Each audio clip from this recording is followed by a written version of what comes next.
Are you ready, Tammy Sue? I'm ready. You ready? So, not to give this person's name, but they're mad at us because we apparently didn't answer the phone. Dear. I do answer my phone, I answer my text. I mean, if you use my number, I promise you I'll call you back. I promise you, you're not the only person in the world calling James. Right, I mean, 90 minutes ago you put a kind of a nasty thing here on so here we are.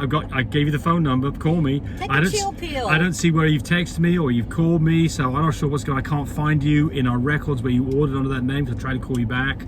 So, hey, we're here to help. I know it's frustrating when things don't work, but I mean, you got to give us a way to respond to you. So, anyway, there you go. All right, let's have a look here. Next one. Maybe this one's on a nicer note. How long does it take? Okay, somebody's going to have some puppies and they want to order our whelping system and they live in California and they're asking how long will it take to get them. So there's different ways that you can order.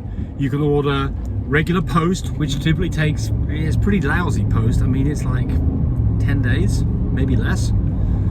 FedEx home. In a quarter mile, turn right onto Oklahoma 4 South, South Yukon Parkway.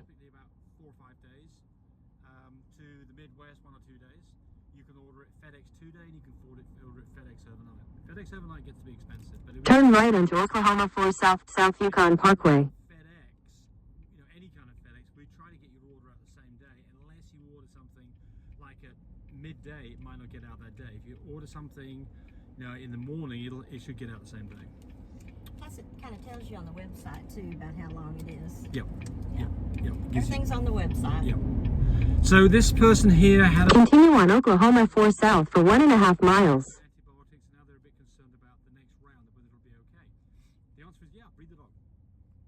It's really quite, most of the time you see a pyometria, it's quite often in young dogs that have never been bred in their first, second heat, where you can get pyometria involved, and I think it's because their immune system's not fully developed yet. But I can tell you that the first time I came across this with one of our girls, our vet, who's a great guy, Dr. Fox, said, James, breed her on the next cycle, it'll be fine. It's the best thing to do, and we did that and it was fine. So will your dog be okay on the next cycle? Yes. Is it guaranteed? No. Keep an eye on it. You can always give antibiotics if there's any signs of any problems. But it should probably be fine. Mr. Chopping, you don't have your seatbelt on. Sorry. Yep. Okay, so this person, EJ, says, my dog is ATAY, so that's 1 copy, 10 points. Big B, not testable chocolate. Big CO, little CO, 1 copy of cocoa. Big D, little d, 1 copy of blue. KB, 1 copy of brindle. Big EM, black mask. So I know that dog is not cream because you can't have a cream dog that's got a black mask. MN, 1 copy of Merle. NS, 1 copy of Pied. So she's asking about Napoleon and specifically what should she be breeding to. So Napoleon is a platinum. So but Napoleon would be a good choice, except that I think it depends. Platinum Merle. Napoleon. No, that's Duke. No, Duke is not. Oh no, yeah, Duke is the it's his brother. We've got 2 dogs. They both came from Sir Humperdinck. Yeah, I think Napoleon is this. Is a platinum. A platinum is little d, little co, little e. No brindle. I think he might carry a copy of Pied. I don't remember now. So the question here is what you should be doing, in my opinion, is working on the cocoa and the blue that you have and the tan points. Keep away from the brindle. And I think Pied. You could have a dog that got a copy of Pied and get a quarter litter of Pied, so it'd be fine. Gives him some variation in it. But you could absolutely get a litter of blues, chocolates, lilacs, with tan points and half of them being Merle. Nice litter, no problem. So if you want to talk specifically about that, give me a call and we can talk about exactly where your dog is and getting it all lined up for you. Tiny, here's one for Tammy here. 9 puppies, 6 weeks old. Every morning it's a shitstorm. You got that right. Yeah, it is. There's no getting around that at all. Well, there's ways to maybe make it better, right? So that's what we're going to talk about, right? So the question is, what? You got to get up before they get up. Get them all outside in a little outdoor play area. Yeah, well, exactly. I think that's so here's the thing. You put food into a puppy. In a quarter mile, turn left onto the I-40 East ramp. The last feeding bead like at 5 o'clock. Change their pen at 10 before you go to bed. Then get up in the morning at 6 and try to beat them that way. Yeah. So the point here is, the moment you fed a dog, a puppy in particular, They usually poop. about 45 minutes later, No, 15 well, minutes. 15 later, minutes, they poop. 15 minutes to an hour later, they've pooped. One does it, they all do it. So if you can, what we do when we've got that many puppies is we set up, and it's nice weather outside, we set up a play area outside. In 1,000 feet, turn left onto the I-40 East ramp. So we put this on the concrete with some food and water in there and the puppies in there so they can go feed and eat. And when Poop out there. and yeah. poop out there, right? And so when all the Turn left onto the I-40 East ramp. gates up and it's playtime under our supervision, we never let them.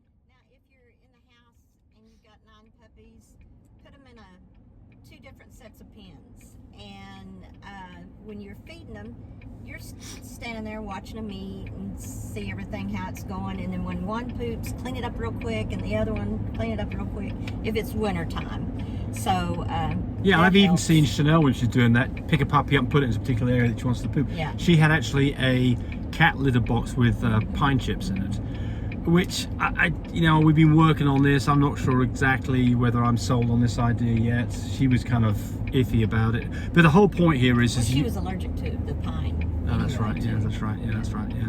So, but what you want to do is you want to try to get the puppies to poop in the same place at the same time, and that way you can control the poop. And then, of course, the other thing is that you can get loose bowels, and that can Oh, really yeah. make the whole thing a lot of fun, And right? it's like every 5 minutes when Yeah. you've got loose bowels. So what do you do about loose bowels? Well, the first thing is if you've not been worming routinely, that's your mistake because you should have been. Because that. Continue for half a mile. So just a simple product like Safeguard, fendobendazole, that you can worm at every 2 weeks after they're 6 weeks and older, for 3 days in a row, is a really safe, good, broad product. In a quarter mile, use the left lane to keep left of the fork and follow signs for I-40 East, Oklahoma City. Is another thing that you can do is you can give canned pumpkin. It's very, very safe. You may have Coccidia giardia, and you need to go find that if that's the case and treat those things. Use the left lane to keep left at the fork. I think outside, if you can do it, feed them at the same time all together and see if you can't get all the poop out of them within 20 minutes of them being fed. Okay, so this person here has a 6-year-old Frenchie, and she's in great health, and she wants to know whether she can have another. Keep left at the fork. So, there you go. It's like Tammy said, if she's in great health. So you have the opportunity of looking under the hood every time that you have a litter and a C-section, and so you should be asking the vet, how does it look? Because if there aren't too many adhesions, not too much scarring on the uterus, then that's a go. That's the first go. Then if she had a nice litter of puppies without... Continue on I-40 East for 4 miles. and she bounced back quickly after you'd weaned the puppies, then if all of those things fall in line, it's absolutely go time next time, and there's no problem with breeding her again. So I don't think that, it's like human beings, Some people get to be my age, and like me, they're decrepit and almost spent out and completely done for. Other people like Tammy get to be, how old are you now, Tammy? 63? 36. 36. And she's in great shape. So it's the same, can she have babies? No, because she's been spayed. But if she hadn't have been... But the answer is that, it does vary so much by some dogs, 1 or 2 pup litters and that's absolutely it. Other dogs, they can be healthy, happy mamas and enjoy the whole process until later on in life. So yeah, I say breed them. Okay, well, it's got 9 minutes. I think we've got time for maybe... In 2 miles, take exit 143 for Rockwell Avenue. Okay, Reunati says she's got an 8-month-old Merle, and she's asking, or he or she's asking, when should you breed that dog? So Second heat. yeah, If she so doesn't come into heat, she doesn't have a second heat. She's 8 months old, so she hadn't come into heat yet. no, she might have them. Some dogs, okay. some dogs have a first heat as soon as 6 Good. months. Most dogs have a first heat before they're a year old. Some dogs don't have their first heat until they're after a year old. Our general rule is, any dog that's going to be bred needs to be at least a year old. That is the thing that's the thing that we stick by. Is that Second heat's perfect, but most dogs that'll be second heat. if you had a dog that was 40 months old in its first heat, and the dog's, you know, a reasonable sized dog, it's not really tiny, and he's acting, you know, not too teenagery, I'd breed the dog.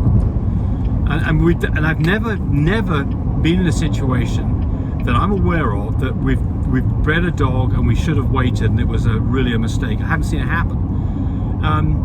Now, there are some dogs that aren't good mums.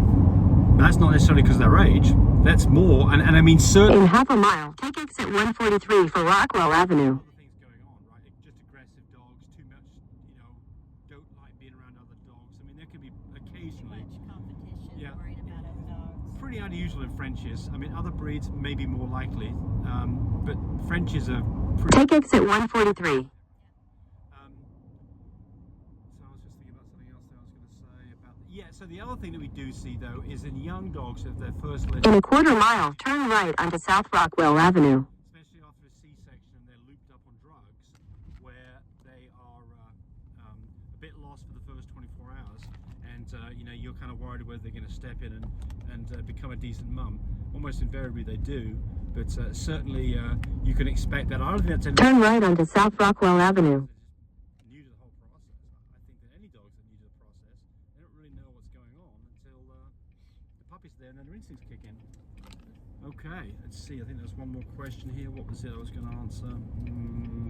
In a quarter mile, turn right onto Southwest 3rd Street. Well, I don't remember what it was. Anyway, there we go. So the person's trying to contact us, give us a call. We're here to help. Anybody else needs help, we're here to help you. Everybody have a good time. Nice to doggies. Bye. Hey, thanks for watching the video. I really appreciate people who subscribe to me. It helps me, encourage me to do more of these videos. But do remember, disclaimer here, I am not a vet. I'm not a licensed medical professional. I'm purely a person who's been breeding dogs for the last couple of decades. Any information that you got from this video, use at your own risk. There's nothing implied here, and certainly this should not be used as a substitute for advice from your veterinarian or your medical professional. I hope you enjoyed the video. Come back for more of them. Bye.